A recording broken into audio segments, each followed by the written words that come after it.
we're going to go. Yes, we have the recording in progress. I'm Holly DeArmond. I'm the executive director of the GCEC. Well, some of you who are regular attendees know that Jeff Reed from Georgetown usually moderates our virtual connections, but he couldn't be with us today. So I'm stepping in as his replacement, and hopefully I'm up to the task. But I welcome you all. Happy Friday. I welcome you on what is probably a very busy week. I know either this week or last week was the start of the semester for many of you. So we appreciate you fitting us in today. So I'm going to go ahead and share my screen and we'll get started. Okay. This is our 27th session of Virtual Connections. We do these 1-hour webinars most months of the year. Today, we're focusing on creating center programming for arts entrepreneurs. So we have a really good session lined up for you today. But before we get started, beyond the virtual connections, there are different ways you can engage with the GCEC. The most relevant that I'm going to talk about today is our upcoming annual conference. You've probably gotten a lot of emails from me and a lot of emails from the GCEC encouraging you to look at our agenda and register. We're going to be at the University of Texas at Dallas, October 5th through the 7th. Registration's still open, and hotel rooms are still available. So I hope you'll check that out. Also at the conference, we give out our annual awards, which is a really great program to honor the very best in higher ed entrepreneurship, which is what all of us do. So those will be announced as well. Beyond the conference, we have a monthly newsletter where we try to share job postings, news from members, relevant updates. So I would sign up for that if you can. We're also on LinkedIn. But really, there's, beyond the virtual connections, there's other ways that you can engage with us. Now, we're not going to have a September or October virtual connection because we're very busy, like I said, preparing for this October 5 start to our annual conference. So we will reconvene these virtual sessions in November before Thanksgiving, but we won't have one in September and in so I'm going to now turn it over to our panelists, but we have a really great panel lined up today. So I am going to take the time to read their bios. First, we have James Hart. He goes by Jim, and he's an artist and entrepreneur, and he currently serves as the Director of Social Innovation, Creative and Arts Entrepreneurship at Southern Methodist University. He's often recognized for innovative pedagogy. He's author of Classroom Exercises for Entrepreneurship, a cross-disciplinary approach, and he serves as co-director of the SMU Impact Lab, and he's president of the Society for Arts Entrepreneurship Education. I'll also make a note about Jim. He's the reason we're here. He and I first met a few months ago, and he was telling me about all the different ways that centers can serve arts entrepreneurs. And so he's really the genesis for us all being here today. Next up, we have Jeremy Peters. He's an assistant professor of music at Wayne State University, and he's the co-founder of Quite Scientific Records. So this may be a first time having a record company founder on a GCEC panel. So that's exciting. He maintains an active teaching, performing, and researching practice. And he currently serves as chair of USASB's Creative and Arts Entrepreneurship SIG and is an advisor to the Detroit Sound Conservancy. So many of you are probably familiar with USASB, so they're doing some work in this area too. So that's good to hear. And then finally, we have Gary Beckman. He's the Director of Entrepreneurial Studies in the Arts at North Carolina State University, where he developed and administers the nation's first and largest campus-wide arts entrepreneurship minor. He co-founded and co-edited the world's first academic journal on arts entrepreneurship education. So I'm glad we got to go through those bios because I think this is a really great panel we have in store for you today. I'm going to stop sharing. Just a reminder, again, many of you have been to these before, but the way it will work is our panelists will share some information and best practices on their programs. Feel free to start chatting and typing in your questions into the chat. I'll moderate those, and then throughout the session, our panelists will address those in chat as well. So I'm going to turn it over to Jim, who is our first presenter. Hi, everybody. Thanks for being here. It's a delight to see you all. This is a topic near and dear to each of the hosts' hearts, no doubt. And it's a privilege to be here. GCEC is just a wonderful conference. So thank you for the introduction, Holly. I'll just jump in. The Arts Entrepreneurship Program at SMU was founded in 2010. Prior to that, I built a conservatory for arts entrepreneurship in Oslo, Norway, which I ran for about 10 years. It was founded in 2004. So been in the field for a long time, very passionate about it. I went to 2 remarkable training programs, SMU for undergrad and Yale for graduate school, studied theater and acting, entered the market and found I didn't have the skills to make a living because it wasn't taught. And I did learn to self-produce, and going from job seeker to job giver, I found it just transformative. I could access just incredible people, and was able to realize just big vision concepts.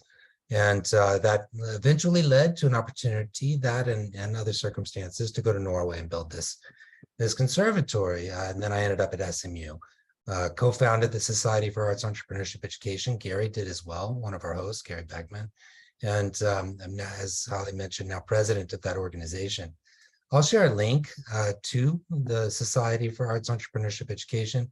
We built it as a gravitational point for the field to attract educators from all over the country and the world. The field is growing so fast, so quickly, and it's a delight to see that, because we believe collectively that it's necessary, not only for artists to be able to make a living, but we're finding that students from all over campus are attracted to our courses of study. Though we have social innovation, creative, and arts entrepreneurship, we attract people from all over campus, I mentioned, and we take a very different approach than I've seen in a lot of traditional B school environments, entrepreneurship, capital E programs, in that we leverage our inherent assets. And what I mean by that is imagination, creativity, the ability to have vision, which I just consider, seeing in your mind's eye what doesn't exist but can if you build it. Creativity, not something novel end of use. I think that's an old definition, but just making stuff. Demystify that to get people in touch with their creativity so they do create. So if we expect innovation, novelty of our students, they should be creating first. Otherwise, it's an unfair ask of our students, I would argue. Within our program, we just got a $1.7 million grant to build a social impact investment fund, the generous support of the Phillips Foundation. That's a new initiative for us. I see a lot of overlap between social entrepreneurship and arts entrepreneurship. So it makes sense that we are doing this. We're building certificate programs in creative and arts entrepreneurship. I've managed the minor in arts entrepreneurship and arts management for the last 10 years. And now we have a new major, which I'm leading at SMU, called Social Innovation, Creative, and Arts Entrepreneurship. I do want to mention the society, because I think if you're interested in arts entrepreneurship, I'll share the website with you real quickly. We would love for you to become a part of it, to join what it is that we're doing. I'll share the link momentarily, so that you can be a part of it. So we have a tremendous opportunity. We're building a new academic field, and hopefully eventually a discipline, and developing research within the field. And we would love for you to participate. People from, now it's become an international organization. Not everyone was within the arts. Historically in arts entrepreneurship, we've looked to the B School for education components that we could integrate, but we found that our students don't always want that. Because they're creatively minded, and if they wanted to get an MBA or traditional business school education, they'd go do so. But by and large, they're not. So we've tried to appeal to their sensibilities and offer a creative curriculum that draws from what we do within the arts. And I'm grateful to say that partly, I think, because of what we're doing in arts entrepreneurship, but also just happenstance, some in the B School are starting to look to the arts and say, what are you guys doing that we might be able to integrate? So that's a flip. That's a delightful flip that we're seeing in the field. Before my time is up, I do want to speak about some tips of how to build an arts entrepreneurship program. Many of us are advocates for this field, and many also express interest in building programs. Key bullet point advice that I would share: get your executive team on board. We are fortunate in that we have our chair and our dean on board. The dean lobbies heavily with the provost. She's very supportive because she sees the results of our students. One of our students had a $57 million valuation, or 53, of his organization, and that brought us a lot of press and validity. All of our programs need to deliver efficacy, demonstrate efficacy of our training, and marketable results. So as such, if you teach artists how to make a living by self-producing in the process and acting entrepreneurially, those are marketable results. Your marketing division understands that they need content. So as you develop these students to act in an entrepreneurial capacity, marketing is going to want to promote that, but also alumni affairs. There's a great report that I'll steer you towards called the SNAP report, Strategic National Arts Alumni Project, SNAAP. And one of their special reports, they feature arts entrepreneurship quite a lot. This organization, our body of researchers, they research alumni of arts programs and identify like what skills are you using in your professional life, what you wish you'd learned in school, this sort of thing.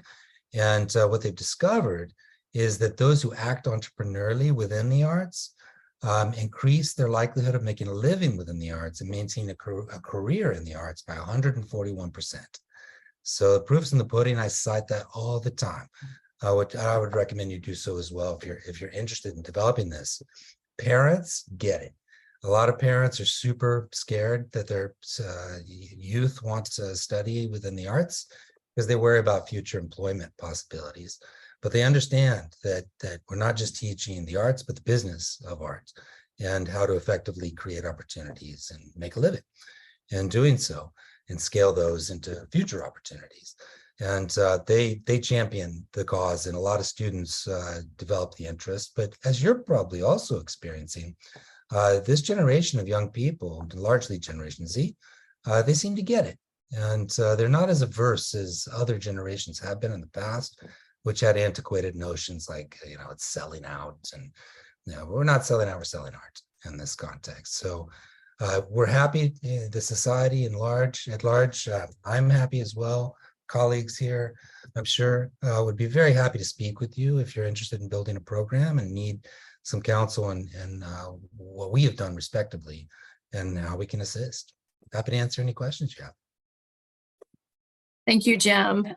So you started out the talk talking about how it was important for students to, I think, you said, have the ability to have a creative vision. What are some, activities or programs or even curriculum that you're doing to draw that out? I mean, is it a course? Is it, like a lot of people do a weekend of programming? What is it that you're doing to do that? Well, thank you for asking. I'll share another resource, which is my book, Classroom Exercises for Entrepreneurship Cross-Disciplinary Approach. Edward Elgar is the publisher. This is the cover if you're interested in checking it out.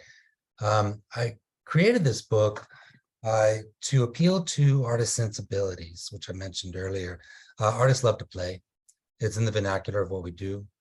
Theater artists perform plays, musicians play instruments, actors play roles. So if we can entice them by appealing to their desire to play, but also teach them as they are already learning. In the arts, we learn through experiential learning, right? We learn by doing. You want to be a visual artist, you have to create art, is the idea. And so we most of us incorporate experiential learning quite a lot into our curriculum. We're not able in our current structure at SMU to be able to push people out in the market while still in school, which I did with the conservatory. But so I created 65 of these experiential exercises that appeal both to artists and others outside of the arts, and educators, I'm grateful to say, are using this all around the world, which are games, simulations, demonstrations, and otherwise known as exercises. So we make it a very play-based environment, interactive and fun. And that seems to really resonate, and it attracts them. They want to study it because it's not conventional and it's not corporate in focus, which is typically, what these school environments are, certainly at our school, right? It's a different approach, and it appeals to those who desire to be creative. Yeah, that does feel a little bit different than I was in a business school for many years, and that does feel like it's got a little bit different slant on how you would engage them initially and get those creative juices flowing. So there's some comments about the book, so everybody check that out. There is a question in the chat, and you know this will come up. How did you get that funding from the Phillips Foundation? Because so many of these programs are going to have to go after funding through different foundations. So what worked for you on that, Jim? The Phillips Foundation had initially gone to the business school, the Cox School of Business at SMU, and Cox gets very, very large contributions, in the tens of millions of dollars. I don't know their rationale for not developing a more robust application, but that is what Phillips viewed. And they were quite frustrated by what they received. Cox is a very capable, amazing school. I don't know what happened there, but they were like, I think we were very frustrated with SMU, and I said, let us bid you. Within Meadow School of the Arts, I think we can deliver exactly what you're looking for. And so we went through a year-long courtship, sort of dating one another, and multiple iterations of the application. Interview them, trying to assess what it is their long-term strategic goals are, and created the application around that, but using our inherent sensibilities. And we opened up the application to have for greater impact and appeal and participation by making it not just eligible to students, but students, faculty, staff, and alumni. So we're able to engage our larger community of SMU in this process. And that seemed to appeal to them. A colleague is on here, Doric Earl. He's one of the co-directors in that Impact Lab. Great, thank you for that. We need to move on to our next panelist, but we'll leave time at the end to come back to Jim and to others. But Jeremy, what do you have to share with us today? Sure thing. So I'm at Wayne State University in Detroit, Michigan, and we perhaps aren't as far along as the programs that Jim and Gary are at, and that's okay. It's an entrepreneurial method. So I'm in the process of sort of trying to still build connections across our sort of tech startup entrepreneurship center called TechTown in Detroit. And connect with the programming there, and to sort of work with the resources that we have in this School of Fine Performing and Communication Arts and in the business school to sort of build more of an ecosystem there.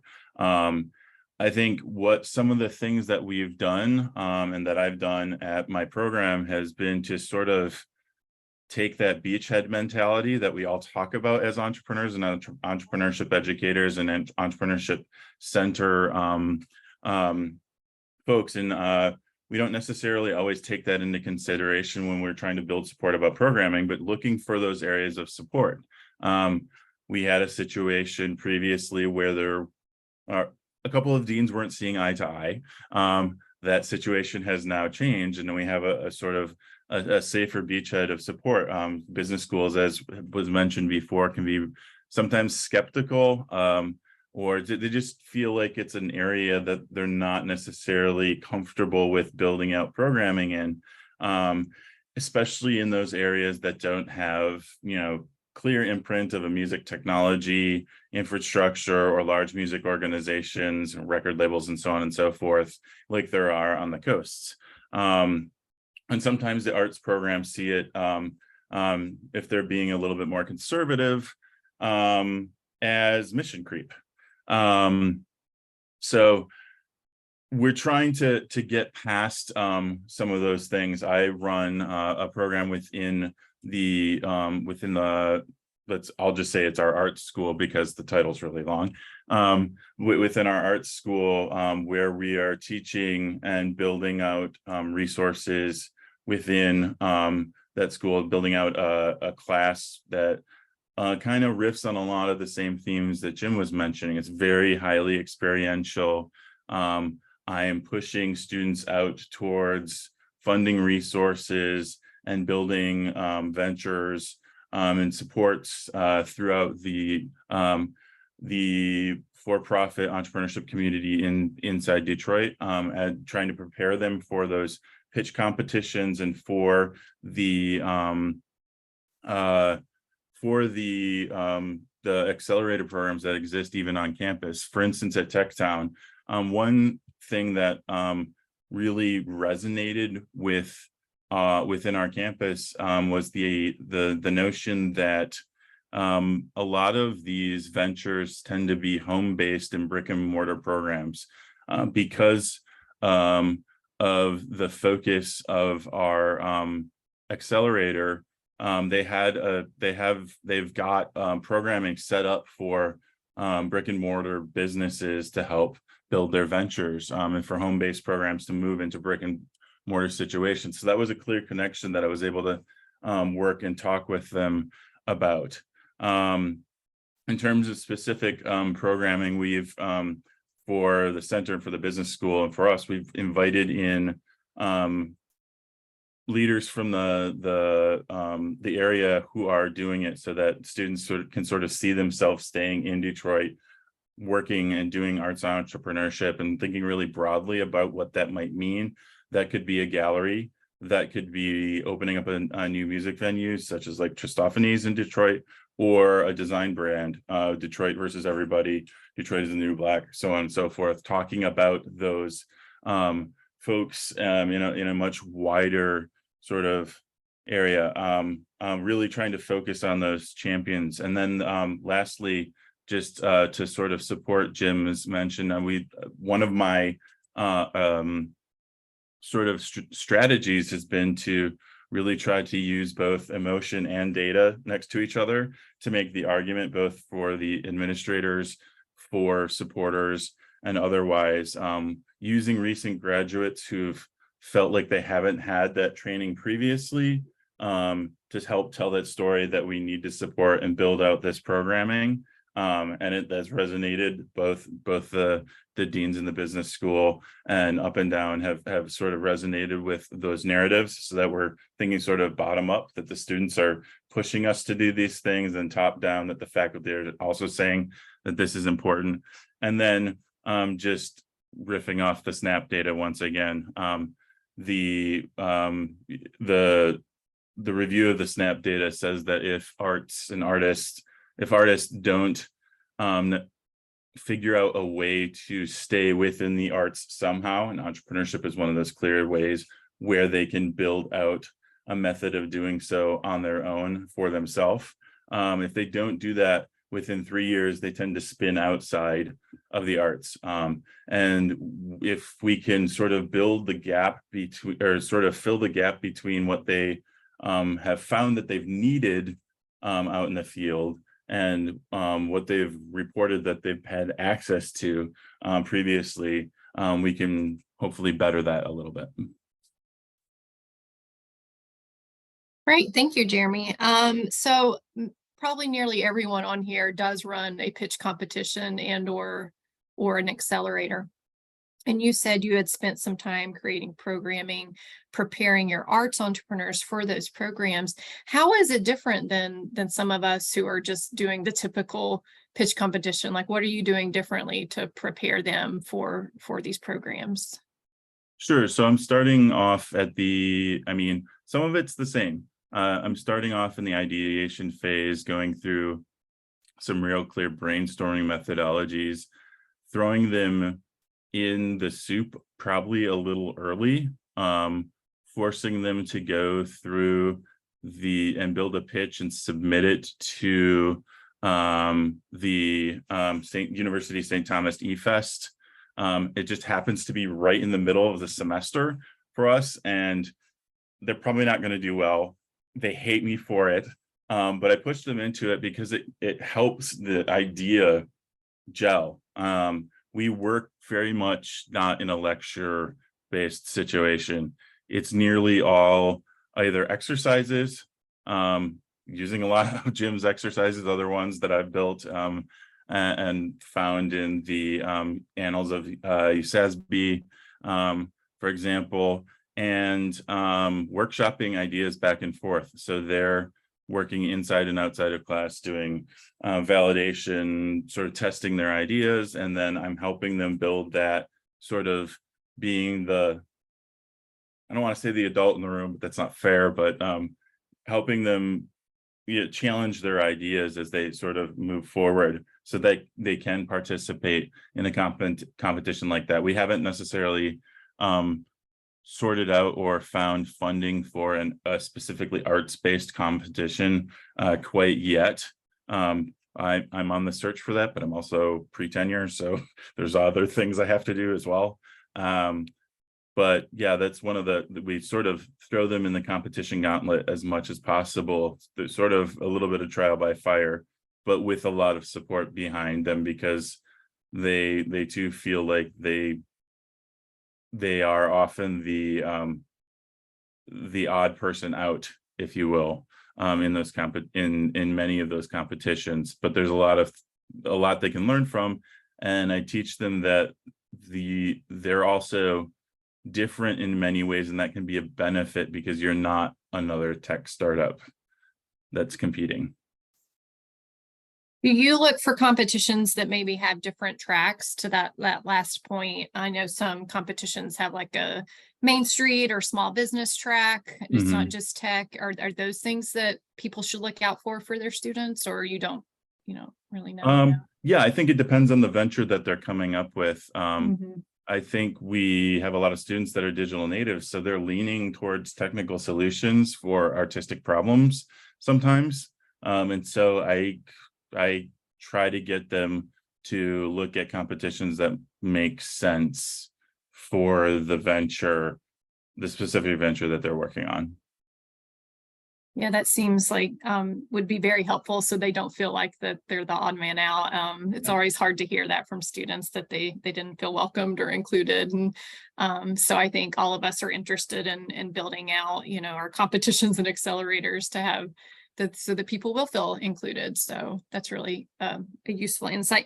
And then something you said about getting buy-in, you said that you had students coming up from the bottom wanting the arts entrepreneurship support, and then you had, you were building support up top from the administration.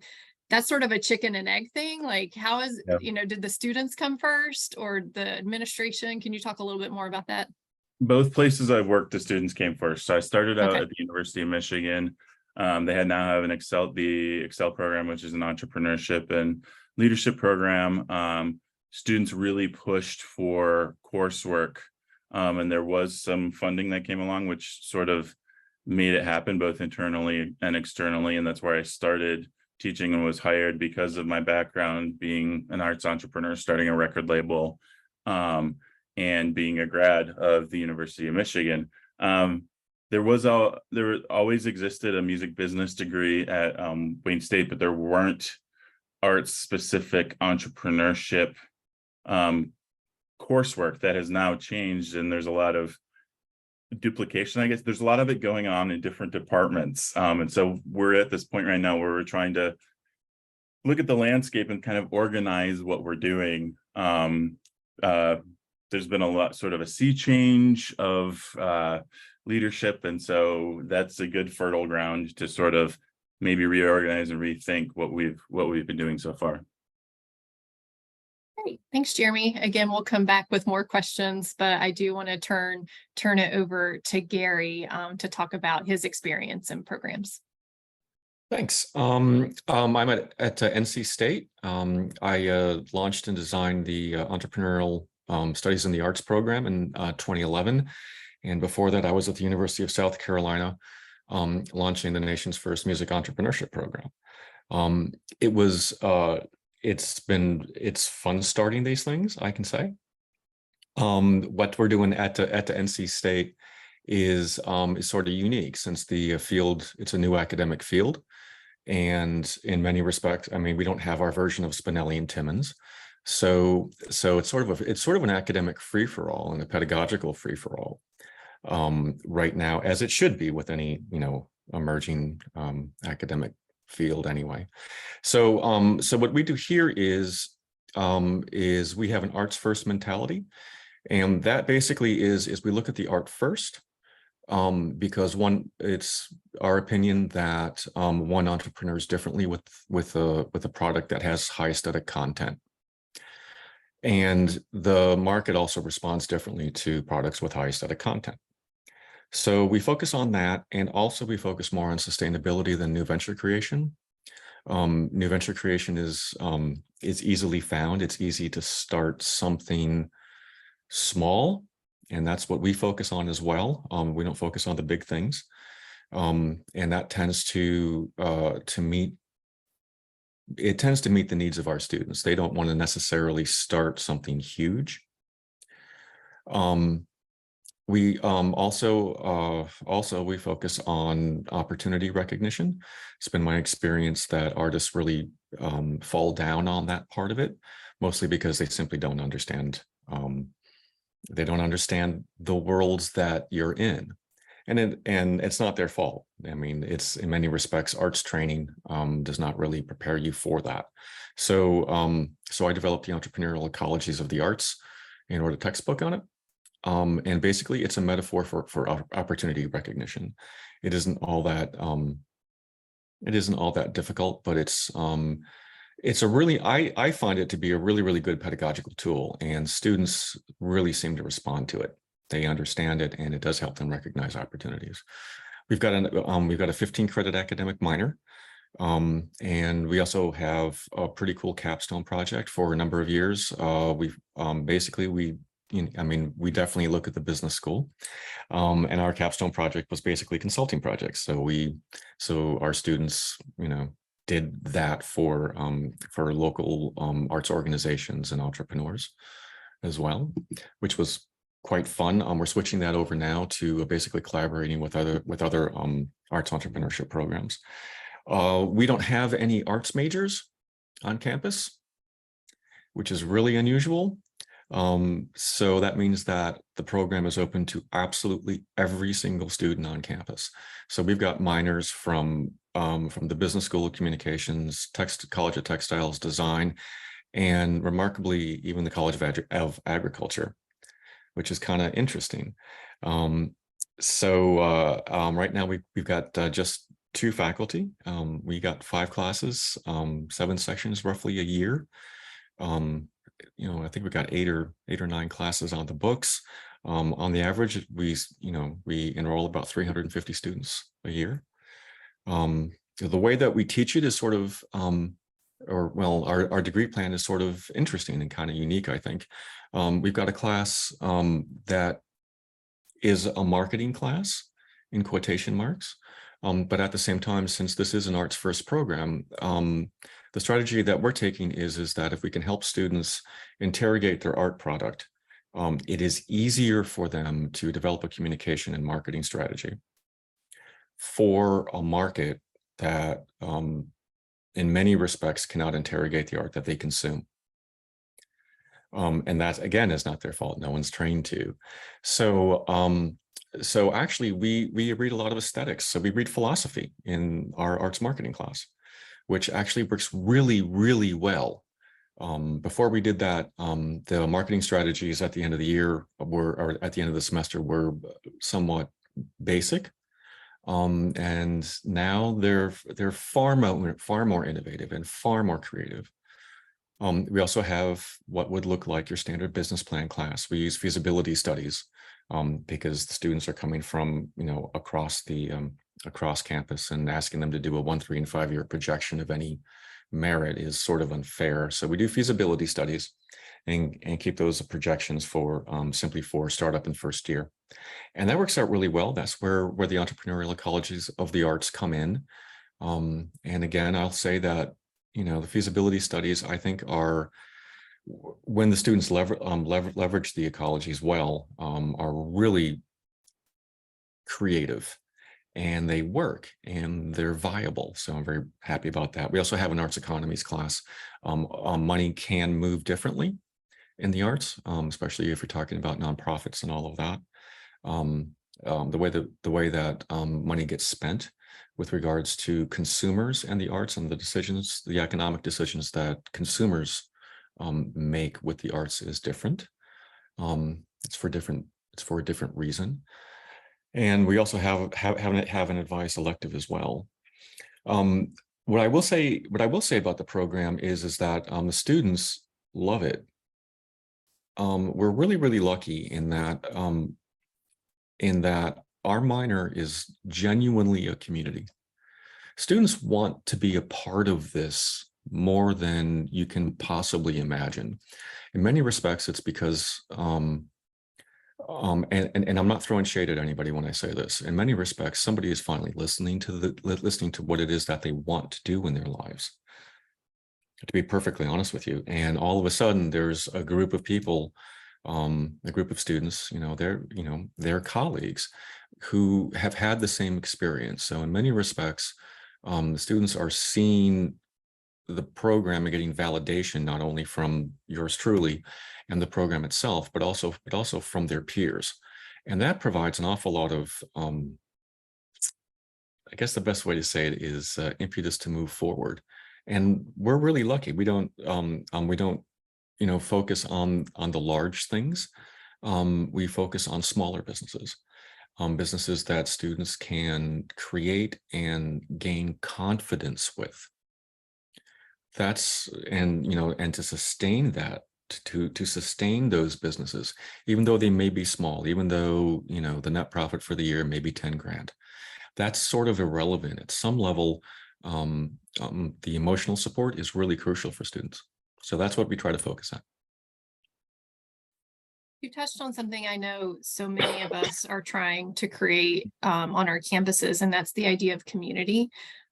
So why do you think that's flourishing in your minor? What about it is building that peer community where they're supporting one another?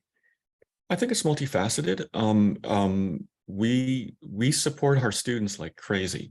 One of the things that I do personally is I tell students that if you enroll in the minor, you have me till, if I'm vertical, I'm going to help you. And I spend literally about a quarter of my time helping alums from the minor with the businesses that they're launching, trying to sustain, and in some cases even scale. That's one part of it. Another part of it is that the arts sort of it attracts people that are, I think, interesting. And for students who like interesting people, right? I mean, it's just your people, right? In many respects, it's your people. It's the same thing in the business school too.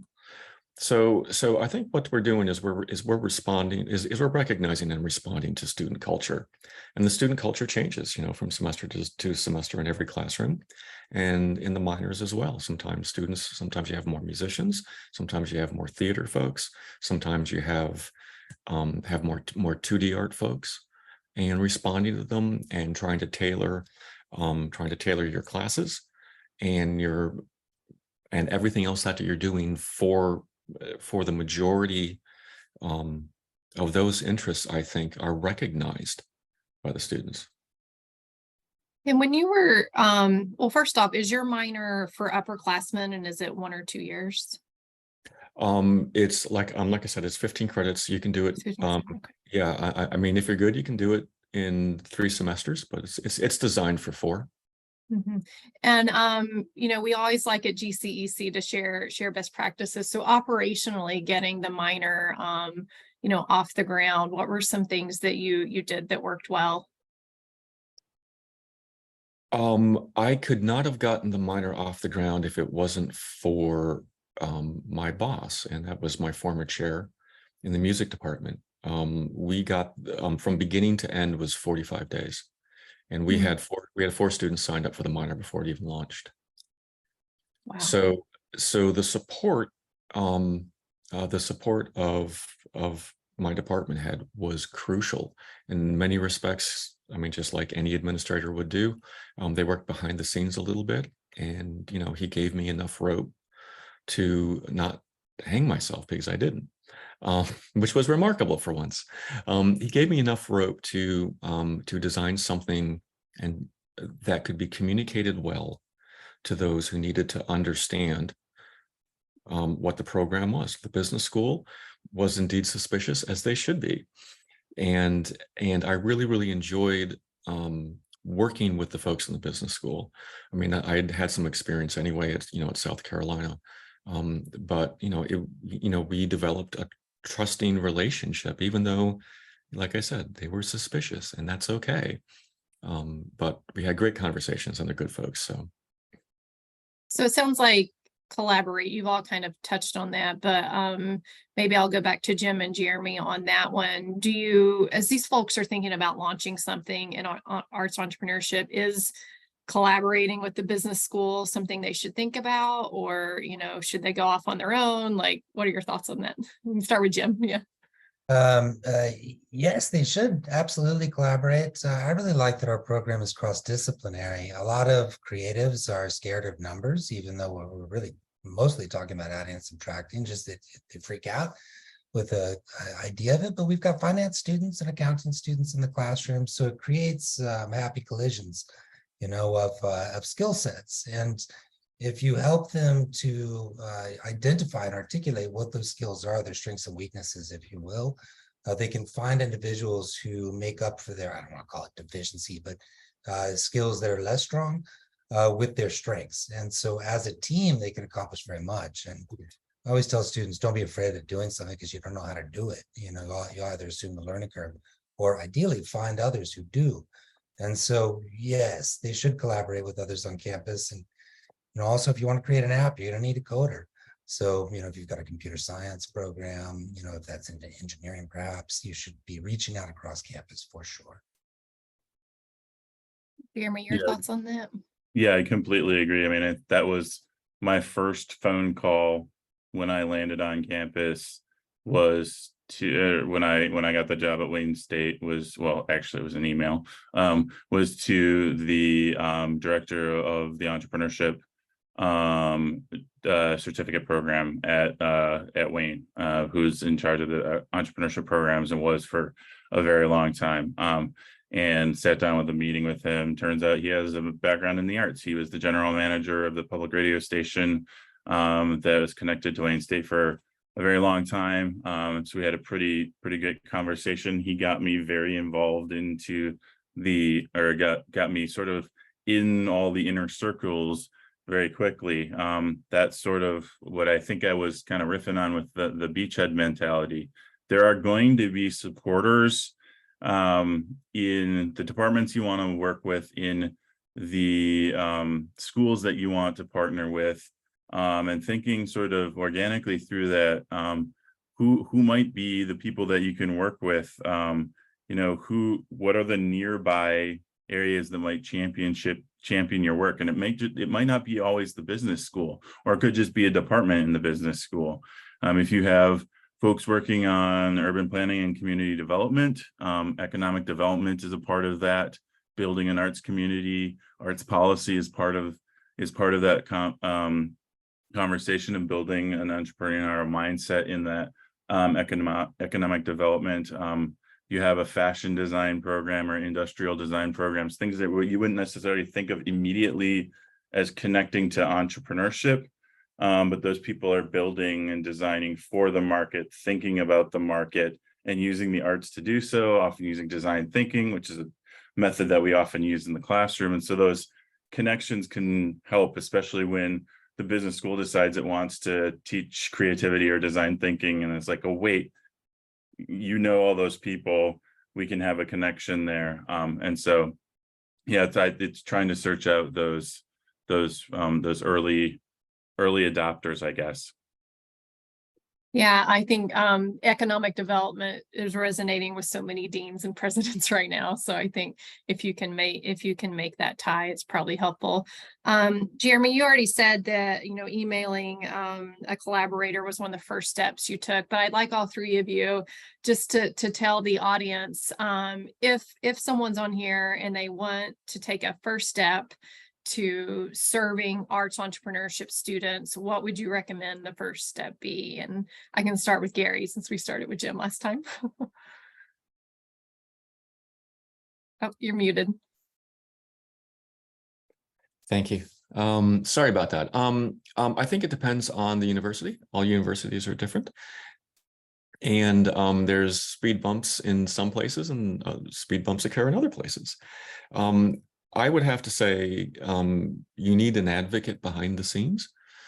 This at the same time, I think it's also important to do a survey of what's important at your university. If you can somehow create language that can be crowbarred into that can be crowbarred into a pre-existing mission. Okay, so for example, you said, well, let's say if economic development is the thing, right? It's easy to say that, and it's easy to prove that, and there's plenty of studies out there for this to say that, if economic development is important, we know that the arts assists that in creating language and supporters that can communicate the connection between the arts and the university mission or focus, I think is really helpful. Jim, first steps from you. I think reach across campus, and this kind of feeds into the previous one, and help individuals on campus understand you're not a direct threat to what it is that you're doing. I will help you develop together collectively, and that you have different goals in pursuing. Like we're into sustainability and impact largely, and whereas the B school is into big evaluations.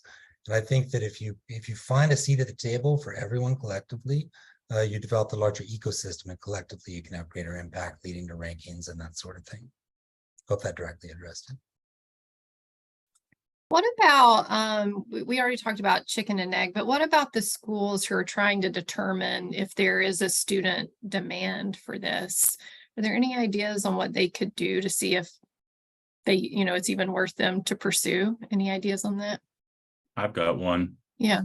I think starting, you don't need to start with a minor or certificate or a major. You can start a really focused speaker series and market it well, give it the light of day, and see if students are coming to show up for it.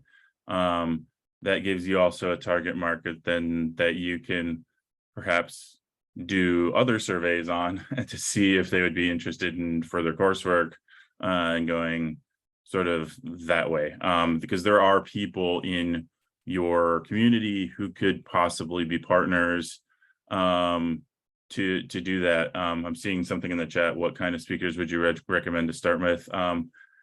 People that are doing this kind of work in the community. It doesn't have to be the bright, shiny individual, but the person that is building a venture in the arts in your community and partnering, across. If you're based in a business school and wanting to try to do this, don't do it by yourself. Partner with the arts school, with the liberal arts school to try to do this, and go into the community, find somebody who's really doing this, and sort of build that out. It doesn't have to be huge, and you can build that into like mentorship opportunities and partner workshops, and as that sort of that sort of steamrolls forward, then you'll have the numbers and the push to maybe get by some of those speed bumps that Gary was talking about.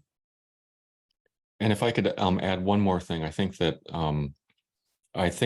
this generation of students knows what the suffix arts on or what the suffix entrepreneurship is, and knows that a prefix goes in front of it. I think they're comfortable with that. I think if you look at what they're looking at, I think there's way more demand out there than even that. My guess would be yes, we could definitely start just like, or anyone could start just like Jeremy suggests. If you want to be riskier, just get the bloody class on the books, just one, and most universities will allow a class to be offered for a couple of years before it goes in there officially. I think you'd be surprised.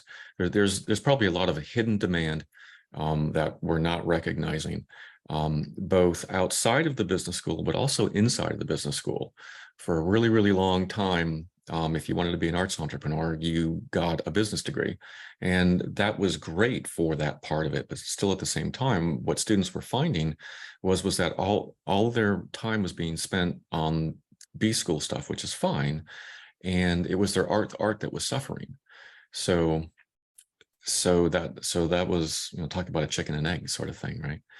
So I would have to say, honestly, take the risk and just start with one class and then take it from there. As follow on to what Gary's saying, create your MVP, get it out there, develop proof of concept, capture the results, measure what it is you're doing, pitch your chair and your dean, help them understand the need for it, and that it's actually a competitive advantage to have it. But deliver quality content. There are a lot of educators who will share their content in this space. They're happy to do so. And, try to develop that word of mouth around campus and effectively sell, try to put yourself out there, go speak in others' classes, ask for 5 minutes to pitch your program and what it is you're doing, and then scale as you're able to do so. So offer the course, second course, eventually convince to have a minor, perhaps a certificate program. We want to build a certificate program, or are in the process of doing so we can reach people outside of the institution and address the larger community, which is largely a different, makeup. Like SMU is the most expensive university in Texas. Not everyone can attend the institution, so we get much larger appeal. And if you drive those numbers, they're going to see the benefit. And once you start delivering results, demonstrating the efficacy of your training and marketable results, there's reason to continue to put resources behind it. If I could ask oh, sorry, go ahead. Yeah. I just want to let everybody know, in case you didn't know, there's over 150 colleges in the nation that have some sort of arts entrepreneurship classes or programs or something going on. So that's actually quite a bit. I just wanted to say that. And I'll add to that that we've identified 33 master's programs globally in creative arts or cultural entrepreneurship. So it's really just exploding at once. It seems maybe it's in the zeitgeist, but it's a good time to do it. There are a lot of models out there, and people are generally supportive, if you ask. And there is finally some scholarship around it that's building, which is really, really great, and some case studies specifically on the arts. I'm finishing up my my case study book as well, so now we'll have 2. That'll be great, specifically. And just so if people wanted to learn, you said there's 150 programs out there, there's case studies. Would the SAEE be a good place for them to start to see who's involved? Jim? You're muted. Thank you. We have a geo map that hasn't been updated in a while. We need to update that. You'll see where other programs are, but we really encourage your involvement. You definitely have a seat at the table, so to speak. As I mentioned earlier, we're building this field together, which is hugely exciting. How many of us have the opportunity to collectively build a field together? We want your input, and bring what you've got, to the field as a whole. One thing I'll mention an example of that. Artists get technique. They learn through systems and methods and technique. So by utilizing some of the popular ones in entrepreneurship, lean startup, design thinking, effectuation, discipline entrepreneurship, things of this nature, that appeals to their sensibility. That's also how they learn, in addition to experiential exercises. So get involved in the society. SAEE, you can see it above in the chat. It's a modest price to enter. Also, USASB, United States Association for Small Business and Entrepreneurship, has their Creative and Arts Entrepreneurship SIG, which Jeremy chairs in that process. Everyone's welcome. We encourage it. Yeah, it sounds like my perception is that it would be a supportive community because it's arts, and it sounds like it is. And anybody on today's webinar could probably find some resources through those things. We only have 4 minutes left, and I do want to just end with your why. I think we can make some assumptions about your why because you all are artists, but why was it so important for you and your university to create these programs? And so I want to close with that, and I can start with Gary since you were the last to present.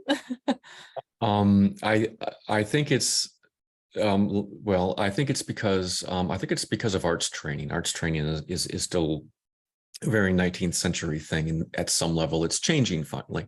But I think I think a generation emerged that got into higher ed administration and the arts and said, geez, I don't want the students that I'm trying to assist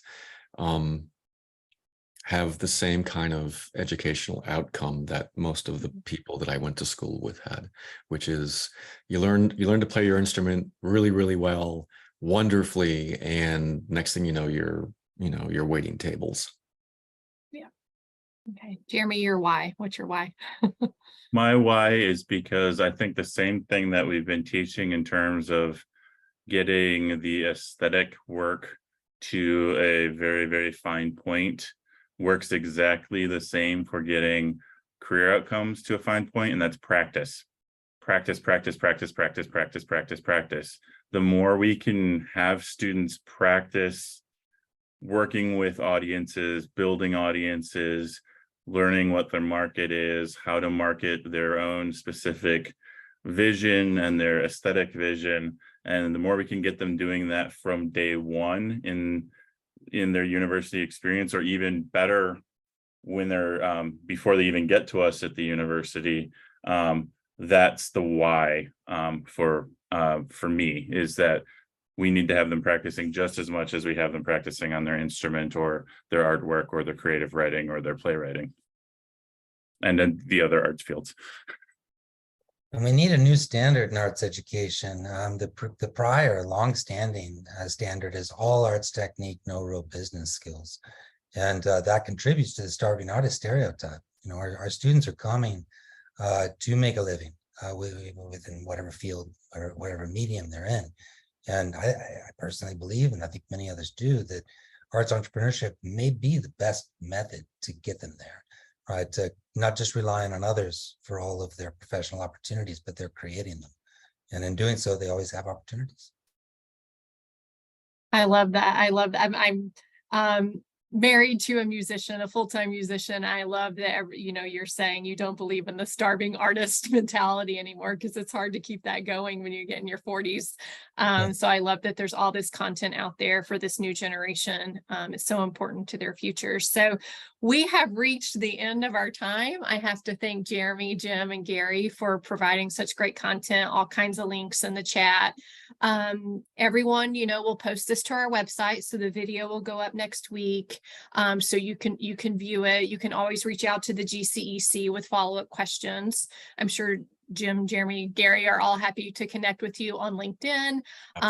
So always thanking Nadine Ventus, our unsung hero of the virtual connections. She coordinates all of this for everyone. So thank you all for joining us on a very busy week. I hope your semesters go well, and we're going to wrap, and we'll see you next time. Thank you. Thank you for the opportunity. Thanks a bunch. Thanks. It was a pleasure.